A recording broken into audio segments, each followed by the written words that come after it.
5 वर्षामध्ये 50% लोकांना diabetic retinopathy होते.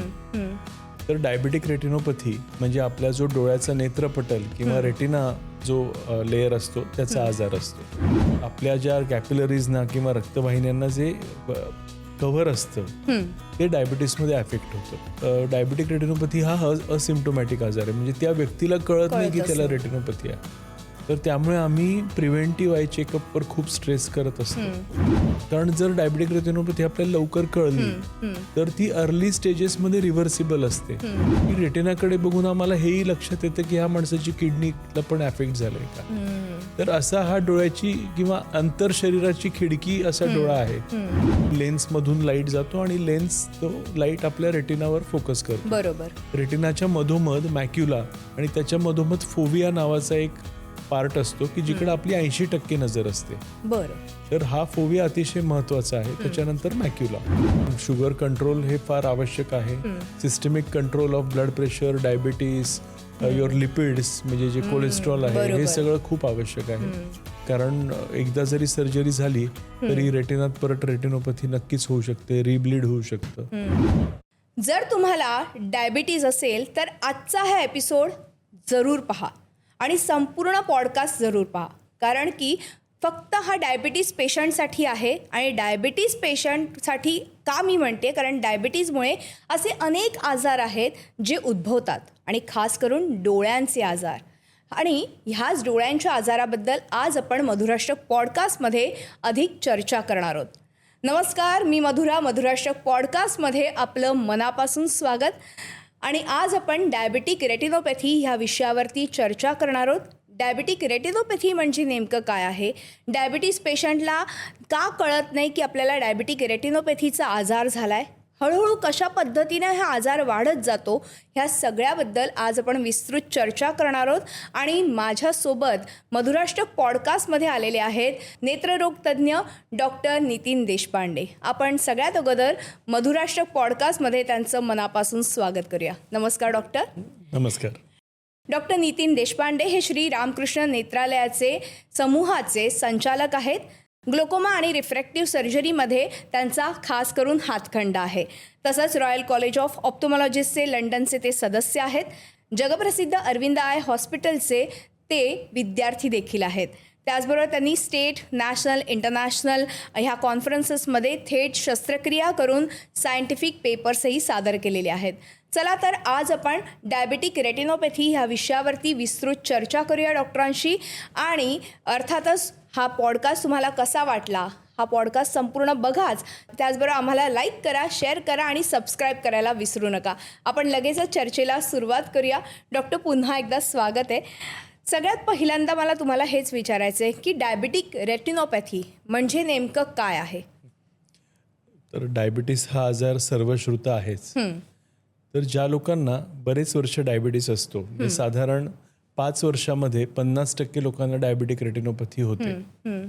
तर डायबिटिक रेटिनोपॅथी म्हणजे आपल्या जो डोळ्याचा नेत्रपटल किंवा रेटिना जो लेयर असतो त्याचा आजार असतो. बरोबर. तर डायबिटीस हा बेसिकली रक्तवाहिन्यांचा आजार आहे, बारीक कॅपिलरीज ज्याला म्हणतो ते.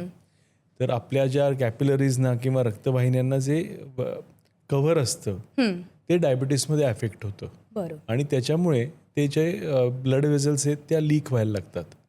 आणि त्यामुळे रक्तातलं पाणी असो, कोलेस्ट्रॉल असो, ते पडद्यामध्ये जमा व्हायला लागतं. आणि पडदा बरेच वेळा स्पंजसारखा सुजतो. जसं स्पंज पाण्यात बुडवला तर सुजतो, तसा रेटिना पण सुजतो आणि त्याच्यामुळे नजर कमी होते. दुसरं म्हणजे जसं रेटिनाचा आजार वाढत जातो तशा या बारीक रक्तवाहिन्या ब्लॉक व्हायला लागतात, बंद व्हायला लागतात.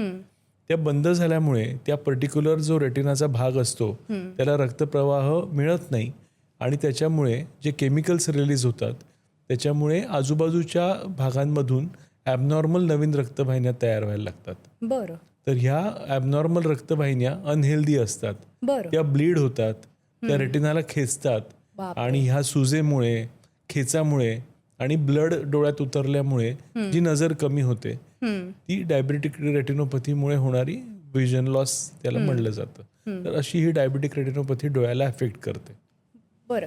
पण मग डायबिटिक रेटिनोपॅथी होण्याचं नेमकं कारण काय? फक्त वाढत जाणारा डायबिटीज की काही इतर कारणं आहेत? डायबिटीस किती वर्षापासून आहे किंवा तो कसा कंट्रोल्ड आहे. जर काही व्यक्ती जर खूप पर्टिक्युलर असतील त्यांच्या शुगर कंट्रोलसाठी, त्यांच्या लाईफस्टाईलसाठी, त्यांनी जे योग्य लाईफस्टाईल मॉडिफिकेशन्स केलेले आहेत, ते डायबिटॉलॉजिस्टच्या सांगण्यानुसार योग्य लाईफस्टाईल मेंटेन करतायत, व्यवस्थित गोळ्या घेत आहेत, शुगर कंट्रोल करतायत, तर त्यांचा रेटिना वर्षानुवर्षे अगदी उत्तम राहतो. म्हणजे अगदी माझे काही डायबिटिक पेशंट आहेत जे 20-30 वर्षापासून डायबिटिक आहेत, त्यांचे रेटिना अगदी खूप चांगले राहिलेले असतात. पण जे लोक ज्यांचं शुगर कंट्रोल पुअर असतो अशा लोकांना मात्र लवकर डायबिटिक रेटिनोपॅथी सुरू होते. त्यांचा रेटिना कमजोर व्हायला लागतो आणि त्यामुळे व्हिजनही कमी व्हायला लागते. तर तुमचं शुगर कंट्रोल किती चांगला आहे, फॉर एक्झाम्पल तुमचं HbA1c हा एक क्रायटेरिया आहे की त्याच्यात 3 महिन्याची ॲव्हरेज शुगर आपल्याला कळते, तर ते तुम्ही किती व्यवस्थित मेंटेन केलेलं आहे. तर ह्या सगळ्या गोष्टींनी इफेक्ट रेटिनावर देखील दिसतो. बरोबर. पण मग डॉक्टर 20-25 वर्षांपासून ज्यांना डायबिटीज आहे अशांना हा डायबिटिक रेटिनोपॅथीचा आजार होण्याची शक्यता जास्त बळावते. पण मग साधारणपणे ह्याची सुरुवात कधी होते? प्रत्येक व्यक्तीमध्ये ही सुरुवात वेगवेगळ्या स्टेजला असते आणि डायबिटिक रेटिनोपॅथी हा असिम्प्टोमॅटिक आजार आहे. म्हणजे त्या व्यक्तीला कळत नाही की त्याला रेटिनोपॅथी आहे. तर त्यामुळे आम्ही प्रिव्हेंटिव्ह आय चेकअपवर खूप स्ट्रेस करत असतो की त्या व्यक्तीने दरवर्षी डोळे आपले तपास करणं. कारण जर डायबिटिक रेटिनोपॅथी आपल्याला लवकर कळली तर ती अर्ली स्टेजेसमध्ये रिव्हर्सिबल असते. म्हणजे जो कमजोरी झालेली आहे ती रिव्हर्सिबल असते की ते परत आपण नॉर्मलायझेशन करू शकतो. बरं, ज्या लोकांना ॲडव्हान्स डिझीज आहे ते जर आपण डिटेक्ट करून योग्य उपचार केले तर त्या व्यक्तीचे डोळे आपण वाचवू शकतो. तर ह्याच्यामुळे प्रिव्हेंटिव्ह आय चेकअप खूप महत्वाचं आहे. आणि ह्यासाठी श्री रामकृष्ण नेत्रालयानी एक नवीन ह्यावेळी आम्ही एक मिशन हातात घेतलेलं आहे ज्याचं नाव आहे नेत्रदूत, की जेणेकरून आम्ही समाजात जाऊन मॅक्झिमम डायबिटिक लोकांचे डोळे तपासणार आहोत. एकतर त्यांना आम्ही जागरूक करणार आहोत ह्या आजाराविषयी, कारण बऱ्याच जणांना माहितीच नसतं असं काही असतं ते. आणि अशा लोकांचे डोळे तपासून जर आम्हाला लक्षात आलं की त्यांना रेटिनोपॅथी होतीये किंवा आता ती खूप ॲडव्हान्स स्टेजला जातीये, तर त्याला जर योग्य आपण इंटरव्हेन्शन आम्ही करू शकलो आणि त्या व्यक्तीचे डोळे वाचवू शकलो तर आमचं हे मिशन आय थिंक पूर्णत्वाला येईल. तर हे या वर्षीचं रामकृष्ण नेत्रालयाचं मुख्य मिशन आहे की ज्याचं नाव आम्ही नेत्रदूत दिलेलं आहे. नेत्रदूत म्हणजे त्या व्यक्तीला त्याची नजर वाचवण्यासाठी आम्ही मदत करणार आहोत. बरोबर. पण मग अशा वेळेस जी लक्षणं दिसत नाहीयेत, मग अशा वेळेस नेमकं काय केलं पाहिजे? त्या पेशंटने दरवर्षी तर चेकअप केलंच पाहिजे, पण त्या व्यतिरिक्त डायबिटीज कंट्रोलमध्ये ठेवणं आवश्यक आहे. कारण की बऱ्याचदा असं होतं की डायबिटीसच्या पेशंटच्यामध्ये सगळ्यात इफेक्ट कुठे होतो तर डोळ्यांवरती पहिल्यांदा इफेक्ट येतो. सो अशा वेळेस अवेअरनेस किती महत्त्वाचा आहे अशा पेशंटच्या बाबतीत. आणि मला वाटतं की नेत्रदूत सारख्या या कॅम्पेनमधून आपण हा अवेअरनेससुद्धा लोकांसमोर आणणार आहोत. तर त्याबद्दल डोळा हा एकच ऑर्गन आहे जो आपण बाहेरून बघू शकतो. जो रेटिना हा इंटरनल ऑर्गन आहे. आपण किडनी बघू शकतो का? नाही. तर डायबिटीस हा मल्टी ऑर्गन डिझीज आहे. म्हणजे त्याच्यात किडनी पण अफेक्ट होते, रेटिना पण अफेक्ट होते. पण रेटिना हे आपण बाहेरून बघू शकतो की तो अफेक्ट झालाय का. आणि दुसरी गोष्ट की रेटिनाकडे बघून आम्हाला हेही लक्षात येतं की ह्या माणसाची किडनीला पण अफेक्ट झालाय का. तर असा हा डोळ्याची किंवा आंतर शरीराची खिडकी असा डोळा आहे. आणि हा ऑर्गन आपण इझिली एक्झामिन करून बघू शकतो की त्या व्यक्तीच्या डोळ्यावर शरीरावर डायबिटीसचा किती परिणाम आहे, त्या व्यक्तीच्या शरीरावर ब्लड प्रेशरचा किती परिणाम आहे, किंवा त्याचे बाकी ऑर्गन्स काही अफेक्ट व्हायला लागलेत का, किडनी सारखे. हे सगळं आपण एका आय एक्झामिनेशननी करू शकतो. त्यामुळे आता ह्याच्यावरून तुम्हाला लक्षात आलं असेल की दरवर्षी डोळे तपासणं किती आवश्यक आहे. बरं, मिशन नेत्रदूतसाठी आम्ही जे फंडस कॅमेरे म्हणतो की ज्याच्यानी हे रेटिना चेकअप केला जातो, त्याचे ते आता AI एनेबल्ड सॉफ्टवेअर पण वापरलं जातं की कारण डॉक्टर प्रत्येक घरी पोहोचू शकत नाही, पण आमची लोक हे कॅमेरे घेऊन समाजात पोहोचू शकतात. आणि त्या कॅमेऱ्याच्या सॉफ्टवेअर, त्या AI बेस्ड सॉफ्टवेअरनी आम्हाला कळतं की ह्या व्यक्तीला डायबिटीस किंवा हायपरटेन्सिव्ह रेटिनोपॅथी किंवा काचबिंदू सारखे आजार असायची शक्यता आहे का. आणि केवळ त्याच लोकांना मग फर्दर एक्झामिनेशनसाठी आम्ही आमच्या बेस हॉस्पिटलला बोलवतो. की जेणेकरून ह्या लोकांचा डिझीज लवकर डिटेक्ट व्हावा आणि त्यांचं नजर जाऊ नये पुढे जाऊन, हे त्याच्या मागचं उद्दिष्ट आहे. बरोबर. पण मग ह्या व्यक्तीने साधारणपणे डायबिटीज असलेल्या प्रत्येक व्यक्तीने दरवर्षी आय चेकअप करायलाच पाहिजे. पण त्या व्यतिरिक्त जसं तुम्ही आत्ता म्हणालात की मोतीबिंदू आहे का, काचबिंदू आहे का, हे सगळं तुम्ही तुमच्या ह्या कॅम्पेनमधनं राबवताय. पण डायबिटीज पेशंटने आपले डोळे हे कसे जपले पाहिजेत? कारण की बऱ्याचदा असं होतं की याकडे दुर्लक्ष केलं जातं आणि डायबिटीज पेशंटला डायबिटीज असला तरी सुद्धा असं वाटतं की अरे ठीक आहे, माझ्या गोळ्यांनी माझा डायबिटीज कंट्रोलमध्ये येऊ शकतो. पण खरंच फक्त कंट्रोलमध्ये येऊन डोळ्यांवरती आपला इफेक्ट होणार नाही का, असं होत नाही. तर बऱ्याचदा कंट्रोलमध्ये असून सुद्धा बऱ्याचदा डायबिटीज असेल तर तो काही प्रमाणात डोळ्यांवर इफेक्ट करू शकतो. तर अशा केसेसमध्ये किंवा अशा पेशंटला तुम्ही काय सांगाल? तर हा डायबिटीस हा शरीराचा आजार आहे, हा डोळ्यांचा स्पेसिफिक आजार नाही. शरीरात जर डायबिटीस कंट्रोल असेल तर ऑटोमॅटिकली डोळे तुमचे चांगले राहणार. त्यामुळे सर्वप्रथम diabetes treatment is very important. की शुगर कंट्रोल तुमचा कसा आहे, तुमचं 3 महिन्याची ॲव्हरेज शुगर कशी आहे, तुमच्या किडनीजची हेल्थ चांगली आहे की नाही. तर त्या व्यक्तीने ह्या गोष्टीकडे लक्ष देणं फार आवश्यक आहे की शुगर कंट्रोल पहिल्यांदा चांगला पाहिजे. डायबेटिक रेटिनोपॅथी ही बऱ्याच वर्षाच्या डायबिटीस नंतर, जसं मी आधी सांगितलं की साधारण 5 वर्षात 50% लोकांमध्ये डायबेटिक रेटिनोपॅथी आढळते. बरोबर. त्या व्यक्तीने जर रेग्युलर चेकअप केला आणि जर आपल्याला लक्षात आलं की अरे आपल्याला डायबेटिक रेटिनोपॅथीची सुरुवात झाली आहे, तर तो डायबिटीस कंट्रोल अजून इम्प्रूव्ह करू शकतो.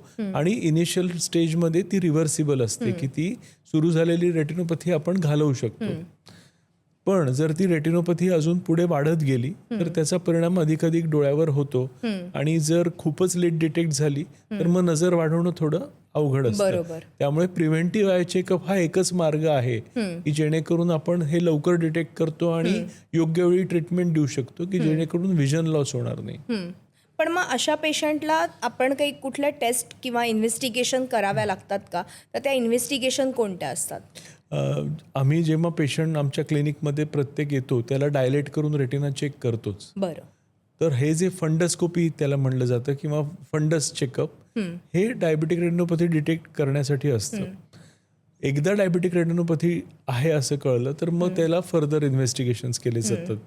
जसं OCT म्हणून एक ऑप्टिकल कोहरन्स टोमोग्राफी ही एक खूप कॉमनली वापरली जाणारी आणि अतिशय प्रगत टेक्नॉलॉजी आहे.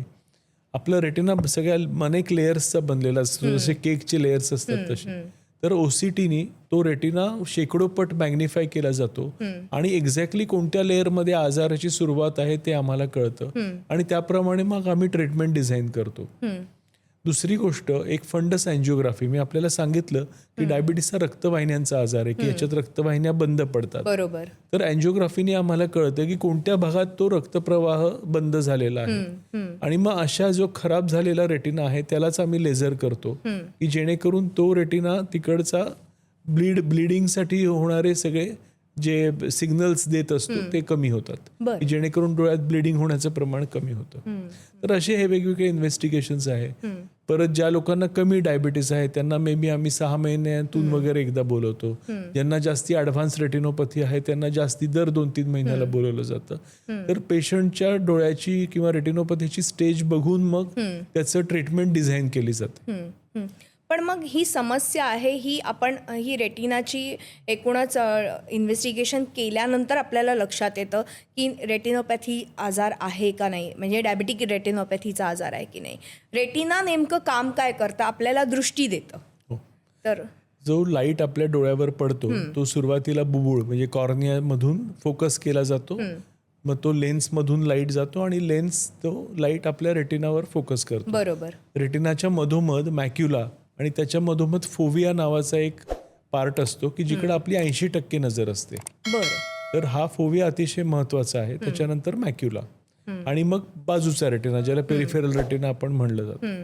तर हा रेटिना मल्टिपल लेयर्सचा असतो. त्याच्यात काही लाईट सेन्सिटिव्ह लेअर असतो ज्याला रॉड्स अँड कोन्स म्हणतात की जे लाईटला इलेक्ट्रिक पल्सेसमध्ये कन्व्हर्ट करतात आणि ते पल्सेस आपल्या नर्वद्वारे ब्रेनकडे जातात आणि मग ते तिकडं आपण इंटरप्रिट केलं जातं. तर हा रेटिना फार महत्वाचा ऑर्गन आहे आणि तो इतका टाईटली कॉम्पॅक्ट आणि इतका नाजूक आहे की त्याच्यात जर सूज आली किंवा त्याच्यात जर काही कोलेस्ट्रॉल जमा झालं तर त्याच्या नजरेवर खूप परिणाम होतो.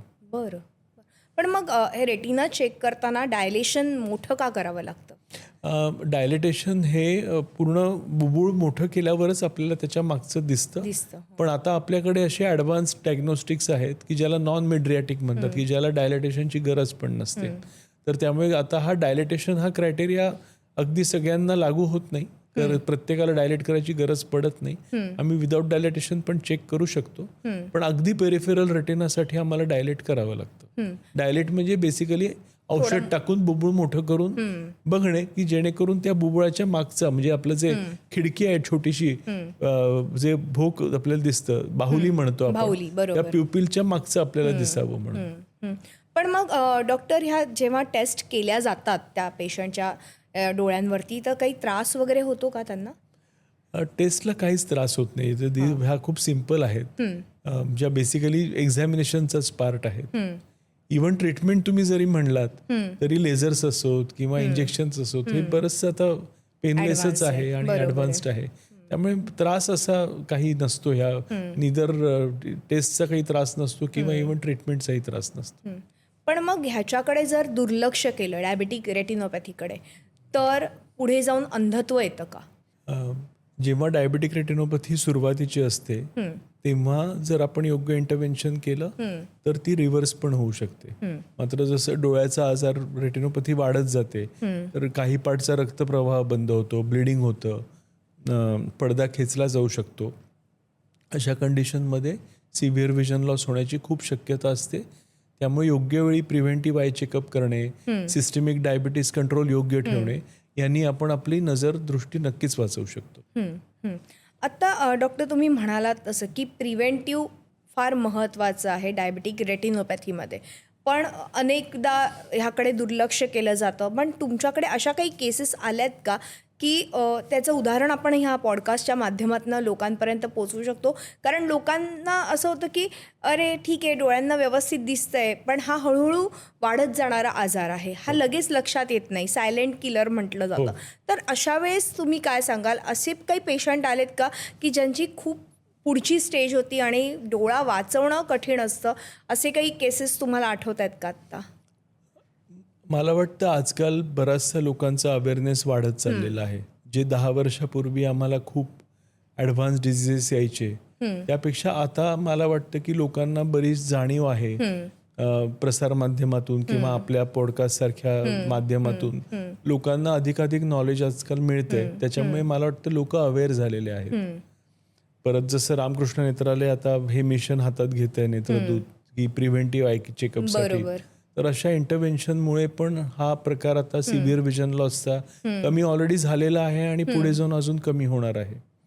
जे लोक अगदीच दुर्लक्ष करतात त्या लोकांमध्ये अर्थातच सिव्हिअर व्हिजन लॉस होण्याचं रिस्क खूप हाय असते. आणि मला वाटतं अशा पॉडकास्ट आपण जे करतोय त्याचं हेच उद्दिष्ट आहे की अशा लोकांपर्यंत पोहोचून त्यांना महत्त्व ह्या गोष्टीचं सांगणं की preventive I checkup is must. त्याला काही ऑप्शन नाही आहे. म्हणजे बरोबर. पण मग एकाच वेळी दोन्ही डोळ्यांवरती परिणाम होतो? दोन्ही डोळे आपल्या शरीराचाच भाग असल्यामुळे दोन्ही डोळ्यांवर परिणाम होतच असतो. कधी कधी एका डोळ्यावर थोडा जास्ती प्रमाणात, एकात कमी प्रमाणात असंही होऊ शकतं. कारण कधी कधी ज्या आपल्या मोठ्या रक्तवाहिन्या आहेत त्या पण एल्डरली लोकांमध्ये अफेक्ट झालेल्या असतात. जर एखाद्या डोळ्याचं ब्लड सर्क्युलेशन कमी असेल तर त्या डोळ्यात रेटिनोपॅथी जास्ती होते कम्पेअर्ड टू अदर आहे की ज्याच्यात थोडं ब्लड सर्क्युलेशन बेटर असेल. तर हे पण आम्ही जेव्हा आम्ही डोळा बघतो आणि आम्हाला लक्षात येतं तेव्हा आम्ही मग पूर्ण त्याचं कार्डिओव्हॅस्क्युलर सिस्टीमचं पण इव्हॅल्युएशन करत असतो. तर डोळा बघितल्यावर आम्हाला ह्या गोष्टी लक्षात येतात, कारण डोळा ही तुमच्या शारीरिक स्वास्थ्याची खिडकी आहे. बरोबर. डोळ्याच्या रक्तवाहिन्यांचं कंडिशन, ओव्हरऑल रेटिनाची कंडिशन बघून आम्हाला किडनीचा आजार असू शकतो का, किंवा ब्लड प्रेशरचं काय स्टेटस आहे, किंवा कार्डिओव्हॅस्क्युलर सिस्टीमचं, की बरेच वेळा आम्ही रेटिना बघून लोकांना सांगितले की तुम्ही कार्डियाक इव्हॅल्युएशन करा आणि त्यांना कार्डियाक ब्लॉक्स निघालेले आहेत. म्हणजे तर असं डोळा ही आपल्या शरीराच्या स्वास्थ्याची खिडकी आहे. डॉक्टर, आत्ता तुम्ही म्हणालात की डोळा ही आपल्या शरीराच्या स्वास्थ्याची खिडकी आहे, पण जेव्हा डायबेटिक रेटिनोपॅथीसारखा आजार जेव्हा उद्भवतो आणि तुमच्याकडे पेशंट जेव्हा येतो तेव्हा लेझर ट्रीटमेंट आपल्याकडे आज उपलब्ध आहेत. त्या लेझर ट्रीटमेंटविषयी मला काय सांगाल तुम्ही? लेझर ही अतिशय कॉमनली केली जाणारी ट्रीटमेंट आहे की ज्या आपल्या रक्तवाहिन्यांच्या आजारामुळे किंवा रक्तवाहिन्या ब्लॉक झाल्यामुळे रेटिनाच्या काही भागामध्ये रक्त सर्क्युलेशन बंद होतं आणि मग तिकडून जे केमिकल मेडिएटर्स रिलीज होतात त्याच्यामुळे खराब रक्तवाहिन्या तयार व्हायला लागतात आणि त्या ब्लीड होतात. बरोबर. तर बेसिकली आपण ज्या भागाला रेटिनाच्या रक्तप्रवाह बंद झालाय त्याला लेझर करतो की जेणेकरून हे केमिकल मेडिएटर्स रिलीज होण्याचं प्रमाण कमी होतं आणि मग ॲबनॉर्मल रक्तवाहिन्या पण तयार व्हायचं प्रमाण कमी होतं की जेणेकरून तो जो रेटिना आजूबाजूचा हेल्दी आहे तो हेल्दी राहतो. ब्लिडिंग झाल्यामुळे व्हिजन लॉस होत नाही किंवा तो रेटिना खेचला पण जात नाही. तर असे हे लेझर्सचे फायदे आहेत आणि बऱ्याच त्याला मल्टीनॅशनल स्टडीजनी हे प्रूव्ह केलेलं आहे की ज्या डोळ्याचं लेझर झालंय आणि ज्या डोळ्याचं झालं नाहीये तर झालेला डोळा वाचलाय आणि न झालेला डोळा खूप डॅमेज झालेला आहे. त्यामुळे लेझर हे प्रूव्हन सायन्स आहे. ते बऱ्याच वर्षापासून प्रॅक्टिस होत आहे. पण आता आमच्याकडे मल्टीस्पॉट लेझर्स आहेत जे पूर्वी एक लेझरची रांगोळी करायची लागायची. आता मल्टिपल स्पॉट्स एकाच वेळी फायर होतात की जेणेकरून पेशंटला ते आता जास्ती सुसह्य झालेलं आहे. आता आधी रेड लेझर्स होते आता ग्रीन लेझर्स वापरल्या जातात ज्या जास्ती पेन त्याच्याने खूप कमी होतं त्या जास्ती सहन होतात. तर ट्रीटमेंट्स फास्ट झालेले आहेत. लेझर स्पॉट्स जास्ती सहन होण्यासारखे झालेले आहेत. त्याच्यामुळे पेशंटला लेझर ट्रीटमेंट करून घेणं सोपं झालेलं आहे. बरोबर. अर्थातच लेझर ट्रीटमेंट करणं सोपं झालं आहे. मात्र साधारणपणे इतर डोळ्यांच्या ज्या शस्त्रक्रिया आहेत त्याला काही सेकंद काही मिनिटं लागतात. मग ह्या शस्त्रक्रियेसाठी किती वेळ लागतो? रेटिनाच्या शस्त्रक्रिया थोड्या अधिक वेळाच्या असतात पण त्याच्यात पण आता खूप टेक्नॉलॉजी इम्प्रूव्ह झालेली आहे. पूर्वी ज्या टाक्याच्या सर्जरीज असायच्या त्या आता बिन टाक्याच्या झालेल्या आहेत. बरं. की ज्या पूर्वी जे रेटिना सर्जरी करण्यासाठी ज्या डोळ्यात छिद्र केली जातात ती आता इतकी सूक्ष्म झालेली आहेत की त्यामुळे ते हिलिंग फास्ट होतं आणि रिकव्हरी पण फास्ट झालेली आहे.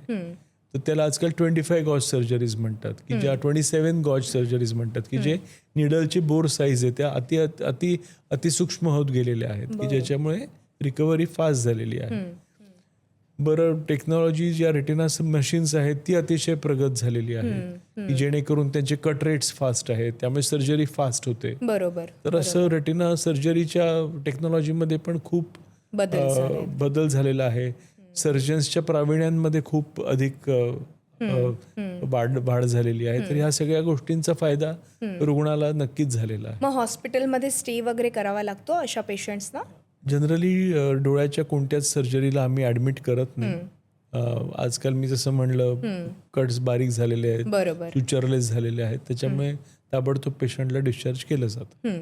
पण मग ह्या सगळ्या सर्जरीनंतर पेशंटने काय काळजी घ्यायची? बेसिकली आपल्याला इन्फेक्शन प्रिव्हेंट करायचं की डोळ्यात घाण जाऊ नये, डोळा चोळू नये. कधी कधी डोळ्यामध्ये गॅस टाकला जातो तर काही पर्टिक्युलर पोझिशन त्याला मेंटेन करावी लागते त्या सर्जरीचा इफेक्ट चांगला येण्यासाठी. तर जे सर्जरीनंतर जे आपण इन्स्ट्रक्शन्स देतो ते नीट फॉलो केलं तर त्याचा नक्कीच पेशंटला खूप फायदा होतो. पण मग साधारणपणे जर सर्जरी झाली आहे आणि त्यांचा डायबिटीज जो आहे तो कंट्रोलमध्ये तेव्हा असला पाहिजे आणि पुढे जाऊन पण मग कंट्रोलमध्येच ठेवणं आवश्यक आहे. नाहीतर पुन्हा डायबेटिक रेटिनोपॅथीसारखा आजार होऊ शकतो का? नक्कीच, कारण शुगर कंट्रोल हे फार आवश्यक आहे. Systemic control of blood pressure, diabetes, your lipids म्हणजे जे कोलेस्ट्रॉल आहे हे सगळं खूप आवश्यक आहे. कारण एकदा जरी सर्जरी झाली तरी रेटिनात परत रेटिनोपॅथी नक्कीच होऊ शकते, रिब्लीड होऊ शकतं.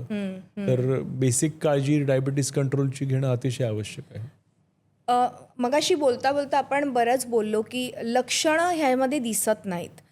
पण मग काही आता ग्लोकोमामध्ये प्रेशर वाढतं, धुसर दिसायला लागतं, मोतीबिंदूमध्ये धुसर दिसतं. मग ह्याच्यामध्ये नेमकं काय होतं?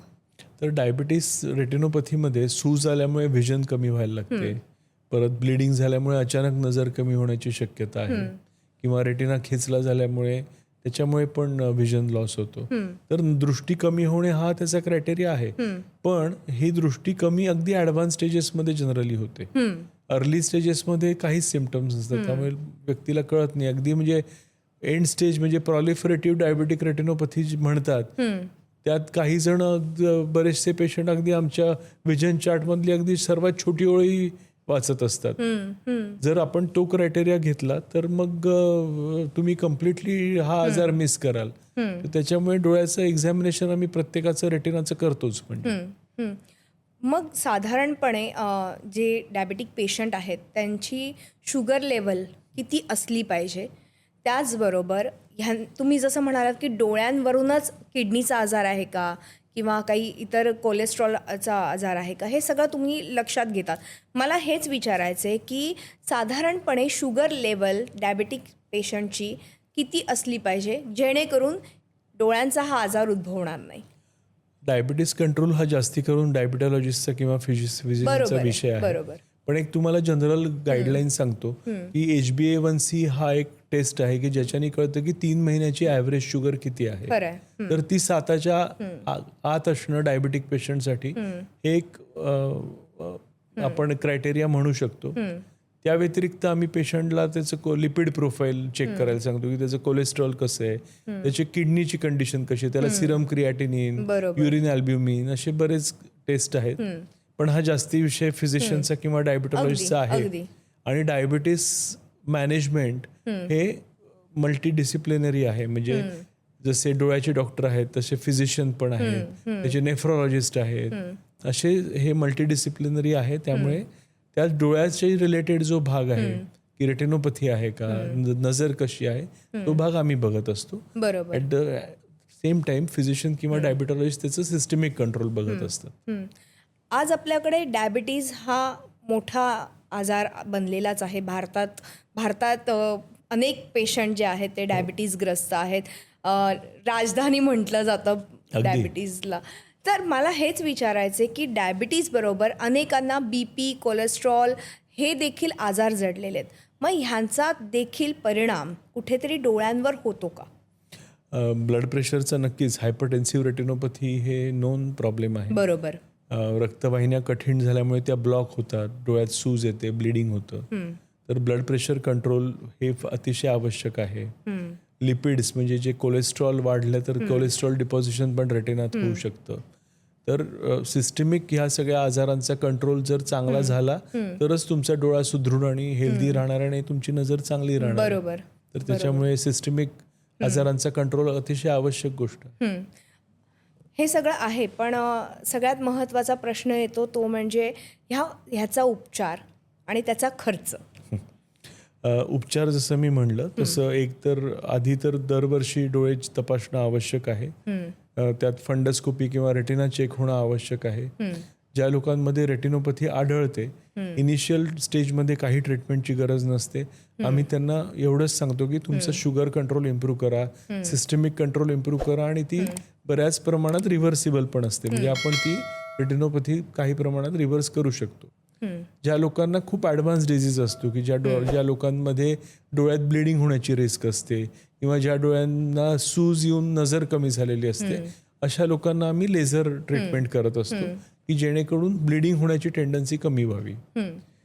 डोळ्याचा जो नेत्रपटल असतो त्याचं सांगितलं की त्याच्या मधला भाग मॅक्युला म्हणतात आणि त्याच्या सर्वात मधला भाग फोविया, जिकडं आपली 80% नजर असते, त्या एरियात मात्र लेझर करता येत नसतं. मग अशा एरियामध्ये सूज आली तर काय करायचं? तर ह्याच्यासाठी खूप ॲडव्हान्स्ड इंजेक्शन्स आलेली आहेत की ज्या इंजेक्शन्सनी आपण सूज कमी करू शकतो. पूर्वी ही इंजेक्शन्स दर महिन्याला द्यावी लागायची. आता अशी इंजेक्शन्स आलेत की ज्या मे बी कदाचित 2 किंवा 3 महिन्यातून एकदा द्यावी लागतात. तर आणि नवीन नवीन आता ह्याच्यात खूप संशोधन चाललेलं आहे. नवीन नवीन मॉलिक्युल्स येत आहेत की आधीच्या इंजेक्शन्समुळे जर आता रेझिस्टन्स झाला असेल तर त्याला अजून प्रगत इंजेक्शन्स आपण देऊ शकतो. तर आजकाल ही इंजेक्शन्स रेटिनोपॅथीचा ट्रीटमेंटचा मेन स्टे झालेला आहे. आणि लेझरनी कधी कधी जी नजर कमी होऊ शकते ती इंजेक्शन्सनी बरेच वेळा कमी होत नाही. हा त्याचा एक मोठा फायदा आहे. आणि लोकांना भीती वाटते की अरे डोळ्यात इंजेक्शन डॉक्टर म्हणजे दुखेल का किंवा मला त्रास होईल का? पण हे अतिशय सूक्ष्म निडल्सनी इंजेक्शन्स दिली जातात जी केवळ ड्रॉप टाकून दिली जातात. त्याला अगदी 1 मिनिट पण नाही लागत. त्यामुळे ही ट्रीटमेंट मी लोकांना ॲश्युअर करू इच्छितो की ही ट्रीटमेंट सेफ आहे, ही पेनलेस आहे आणि ही इफेक्टिव्ह आहे सर्वात महत्वाचं, की जेणेकरून दृष्टी आपण वाचवू शकतो. मात्र काही जणांना ही इंजेक्शन्स दर महिन्याला घ्यावी लागतात. अर्थात असं नाही की प्रत्येकाला घ्यावी लागतात. तुमच्या आजाराची कंडिशन काय आहे, तुम्ही त्या इंजेक्शनला तो डोळा कसा रिस्पॉन्ड करतोय, या बऱ्याच त्याला काही जणांना इंजेक्शन घेतात पण शुगर कंट्रोल करत नाहीत, मग ह्या लोकांना परत परत इंजेक्शन घ्यायची वेळ येते. तर असे त्याच्यात बरेच मल्टिपल फॅक्टर्स असतात. बरोबर. पण मग ह्या इंजेक्शन्स हा एक पर्याय आहे त्यांच्यासाठी. लेझर प्रत्येकासाठीच लेझरची गरज नाही आहे. पण मग सुरुवातीच्या स्टेजेसमध्ये जर कळलं की रेटिनोपॅथीचा आजार आहे तर आपण सुरुवातीला इंजेक्शन्स देऊन हा कंट्रोलमध्ये आणू शकतो. इंजेक्शन्स ही रेटिनोपॅथी कंट्रोलसाठी नाही आहेत. जर डोळ्याला सूज आली किंवा ब्लिडिंग होण्याची शक्यता किंवा ऍक्च्युअली ब्लिडिंग झालं तरच इंजेक्शन दिली जातात. इनिशियल स्टेजमध्ये शुगर कंट्रोल आणि व्यवस्थित बाकी सिस्टमिक प्रॉब्लेम्सचा कंट्रोल हीच एक ट्रीटमेंट असते आणि ती इफेक्टिव्ह पण असते त्या स्टेजला, कारण तुम्ही रिव्हर्स करू शकता. पण जेव्हा आजार खूप वाढतो तेव्हा मग डॉक्टरांना इंटरव्हीन करावं लागतं. बरोबर. काही अशा काही केसेसमध्ये कॉम्प्लिकेशन्स वगैरे होण्याची शक्यता आहे का? जसं आपण इंजेक्शन्स गेले, सर्जरी दिली पण शुगर कंट्रोल चांगला नाहीये, अशा लोकांमध्ये रिब्लीड होऊ शकतं किंवा पडदा खेचला जाऊ शकतो. असे सगळे प्रॉब्लेम्स असतात. तर हे कसं आहे की डॉक्टरांनी जरी योग्य ट्रीटमेंट दिली तरी पेशंटलाही त्याचं सिस्टमिक कंट्रोल, त्याची बाकी डायबिटॉलॉजिस्टनी दिलेली ट्रीटमेंट, हे सगळं योग्य पद्धतीने पेशंटला करणं फार आवश्यक आहे. साधारणपणे जर का डायबेटिक रेटिनोपॅथीचा आजार जडला असेल, तुमच्याकडे पेशंट आला आणि त्याच्यानंतर त्यांना हे लेझर ट्रीटमेंट करण्याची गरज भासली किंवा त्यांना तुम्ही सजेस्ट केली, तर त्यांचा डायबिटीज कंट्रोलमध्ये आल्यानंतरच आपण ही ट्रीटमेंट करू शकतो का? आणि त्याचबरोबर एक साधारणपणे किती कालावधीनंतर आपण ही ट्रीटमेंट करू शकतो, कारण डायबिटीज कंट्रोलमध्ये येणं पण तितकंच महत्त्वाचं आहे. लेझर ट्रीटमेंटला डायबिटीज कंट्रोलची फार आवश्यकता नसते, पण लेझर ट्रीटमेंटचा इफेक्ट येण्यासाठी डायबिटीज कंट्रोलची आवश्यकता आहे. मात्र इंजेक्शन देण्यासाठी मात्र आम्हाला शुगर कंट्रोल योग्य लागतो. तर पेशंटला आम्ही सांगतो की तुम्ही डायबिटॉलॉजिस्टचं ओपिनियन घ्या, आयदर तुमच्या गोळ्या किंवा इन्सुलिन याच्याने शुगर कंट्रोल करा आणि मगच आम्ही इंजेक्शन देतो, कारण there is a risk of infection जर शुगर कंट्रोल व्यवस्थित नसेल तर. आत्ता तुम्ही रामकृष्ण नेत्रालयाचा उल्लेख केला, तर रामकृष्ण नेत्रालयामध्ये एकाच छताखाली सगळ्या प्रकारच्या डोळ्यांच्या ट्रीटमेंट्स उपलब्ध आहेत. तर जाता आता आपल्या प्रेक्षकांना काय सांगाल? कारण बऱ्याचदा असं होतं की इकडे जायचे, तिकडे जायचे, ह्या हॉस्पिटलला जायचे, तर धावपळ होते आणि अर्थातच वयस्कर मंडळी असतील तर त्यांना जास्त त्याचा त्रास होतो. तर अशा पेशंटना काय सांगाल? तर डायबिटीस हा फक्त रेटिनालाच अफेक्ट करत नसतो. बरोबर. तर डायबिटिक रेटिनोपॅथीमुळे काचबिंदू पण होऊ शकतो किंवा डायबिटीसमुळे मोतीबिंदू पण लवकर होऊ शकतो. तर डोळ्याच्या प्रत्येक भागाला डायबिटीस अफेक्ट करू शकतो.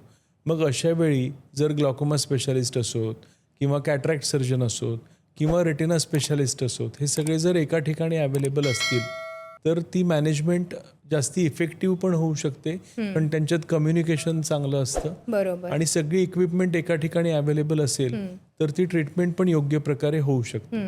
तर त्याच्यामुळे श्री रामकृष्ण नेत्रालयामध्ये आम्ही प्रयत्न केलेला आहे की सगळे सुपर स्पेशालिस्ट किंवा लागणाऱ्या सगळ्या technologies under one roof available व्हाव्यात. परत महात्मा फुले सारख्या योजना रामकृष्ण नेत्रालयामध्ये असल्यामुळे ती सगळ्यांना फायनान्शियली पण आता ही ट्रीटमेंट सगळ्यांना ऍक्सेसिबल आहे. कारण इंजेक्शन्स वगैरे महाग असू शकतात, जी महात्मा फुले सारख्या योजनांमधून आपण गरीब घटकांना अवेलेबल करून देऊ शकतो. किंवा इन्शुरन्स असेल तर आपण इन्शुरन्सद्वारे ही इंजेक्शन्स लोकांना देऊ शकतो. किंवा जसं मेडिकल लोन्सच्या फॅसिलिटीज आहेत की त्याद्वारे पण आपण लोकांना मदत करू शकतो की ते ओव्हर लॉंग पिरियड ते रिपे करू शकतात. तर अशा प्रकारे सर्व घटकातील लोकांना आता ट्रीटमेंट ॲक्सेसिबल झालेली आहे. आणि रामकृष्ण नेत्रालयात आमचा हाच प्रयत्न आहे की we can give a quality care at a affordable cost. बरोबर. पण मग एक महत्त्वाचा प्रश्न ह्या निमित्ताने, ह्यानंतर ह्या सगळ्या ट्रीटमेंटनंतर त्या व्यक्तीची दृष्टी कशी सुधारते? डायबिटिक रेटिनोपॅथी ट्रीटमेंट ही नजर वाचवण्यासाठी आहे. त्याची नजर जास्तीत जास्त टिकवण्यासाठी, गेलेली नजर काही प्रमाणात जर आपण रिकवर केली तर क्वालिटी ऑफ लाईफ किंवा क्वालिटी ऑफ विजन हा कन्सेप्ट आता आलेला आहे. तर नुसती नजर वाचवायची नाही तर त्याची क्वालिटी ऑफ लाईफ पण चांगली मेंटेन आयुष्यभर करता यावी हा आमचा प्रयत्न असतो. आणि त्या दृष्टीनेच आजकालची टेक्नॉलॉजी इव्हॉल्व्ह होतीये, जी नवीन नवीन टेक्नॉलॉजी येते त्याच्यामुळे क्वालिटी ऑफ विजन आणि मग त्याच्यामुळे क्वालिटी ऑफ लाईफ पेशंट्सचं चांगलं होत चाललंय. बरोबर. डॉक्टर, मगाशी तुम्ही बोलताना नेत्रदूतचा उल्लेख केलात. ही नेत्रदूत जी कॉन्सेप्ट आहे, जे मिशन तुम्ही हाती घेतलंय, ते नेमकं काय आहे? बऱ्याच जणांना डायबेटिक रेटिनोपॅथी म्हणजे काय किंवा त्यांना बाकी जे सुप्त डोळ्यांचे आजार आहेत काचबिंदूसारखे ते आहेत का ह्याची कल्पनाच नसते. आणि त्यामुळे ते योग्य वेळी डॉक्टरांपर्यंत पोहोचू शकत नाहीत आणि मग त्यांना सिव्हिअर विजन लॉस होण्याची रिस्क असते. तर म्हणून मिशन नेत्रदूतद्वारे रामकृष्ण नेत्रालयांनी असं ठरवलंय की ह्या वर्षी आपण 1,00,000 लोकांना पर्यंत पोचायचं. अरे वा. की जेणेकरून असे जे सुप्त डोळ्यांचे आजार आहेत ते आपण लवकर डिटेक्ट करून योग्य वेळी इंटरव्हीन करून त्यांची दृष्टी वाचवण्याचा प्रयत्न हा आम्ही करणार आहोत. अरे वा. तर हे आम्ही कसे करणार आहोत, तर आधी अवेअरनेस की त्या लोकांना अरे असं काही असतं हे त्यांना आधी कळणं आवश्यक आहे. परत त्यांना हे झाल्यावर स्क्रीनिंग की एकदा त्यांना कळलं की असं काही आहे की मग आम्ही त्यांचे डोळे स्क्रीन करणार आहोत. जसं मी सांगितलं की आजकाल असे आर्टिफिशियल इंटेलिजन्स बेस्ड डिव्हायसेस आहेत जे आम्ही फील्डमध्ये पाठवणार आहोत की जेणेकरून आपल्याला लक्षात येईल की काय कोणत्या लोकांना ट्रीटमेंटची गरज आहे. आणि मग अशा लोकांना आम्ही एज्युकेट करणार आहोत की हा आजार काय आहे नक्की, याची ट्रीटमेंट योग्य वेळी नाही झाली तर काय होऊ शकतं किंवा केली तर तुला कसा फायदा होणार आहे. तर हे एज्युकेशन आणि मग ट्रीटमेंट की जी त्या व्यक्तीला योग्य ट्रीटमेंटची जी गरज आहे ती ट्रीटमेंट आम्ही करणार आहोत. तर असे हे 4 पिलर्स आहेत: अवेअरनेस, स्क्रीनिंग, एज्युकेशन आणि ट्रीटमेंट. तर अशा प्रकारे आम्ही जास्तीत जास्त लोकांपर्यंत पोहोचण्याचा आमचा यावर्षी विचार आहे. बरोबर. आणि प्रिव्हेंटिव्ह आय केअर हे आम्ही यावर्षी मिशन हातात घेतलेलं आहे. अरे वा.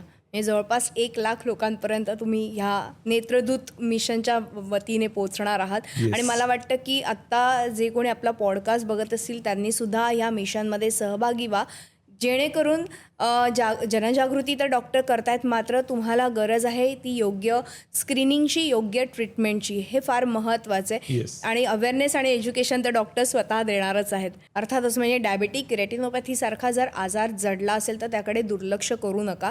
क्वालिटी ऑफ लाईफही तितकंच महत्त्वाचं आहे, कारण पुढचं आयुष्य उत्तमरित्या जर घालवायचं असेल तर ह्या सगळ्याकडे मुळातच डायबिटीजकडे दुर्लक्ष करू नका. डायबिटीज कंट्रोलमध्ये ठेवा, जेणेकरून इतर त्याच्याशी निगडीत आजारही होणार नाहीत. मात्र डॉक्टर तुम्ही आत्ता डायबिटीज रेटिनोपॅथीबद्दल खूप छान माहिती आपल्या प्रेक्षकांना दिली आणि मधुराष्ट्रक पॉडकास्टमध्ये तुम्ही आलात त्याबद्दल मनापासून आभार. धन्यवाद.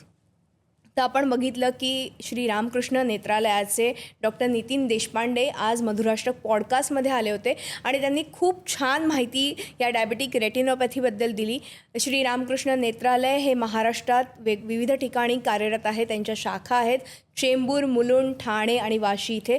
खाली दिलेल्या नंबरवरती तुम्हाला संपर्क करायचा आहे. तुम्हालाही डायबिटीसशी रिलेटेड काही डोळ्यांचे विकार जडले असेल तर काळजी करू नका. आपल्याकडे खूप चांगल्या ट्रीटमेंट्स उपलब्ध आहेत आणि त्या ट्रीटमेंट करून घ्या. दरवर्षी डायबिटीस पेशंटने खास करून आपल्या डोळ्यांची तपासणी करून घ्या, जेणेकरून आपल्याला पुढे जाऊन भविष्यात असे डायबिटिक रेटिनोपॅथीसारखे आजार होणार नाहीत. त्याचबरोबर डॉक्टरांनी आत्ता बऱ्यापैकी माहिती आपल्याला दिलेली आहे. ती माहिती नक्कीच लक्षात ठेवा आणि आमचा पॉडकास्ट जर तुम्हाला आवडला असेल तर नक्कीच सबस्क्राईब करा चॅनलला, शेअर करा आणि लाईक करा.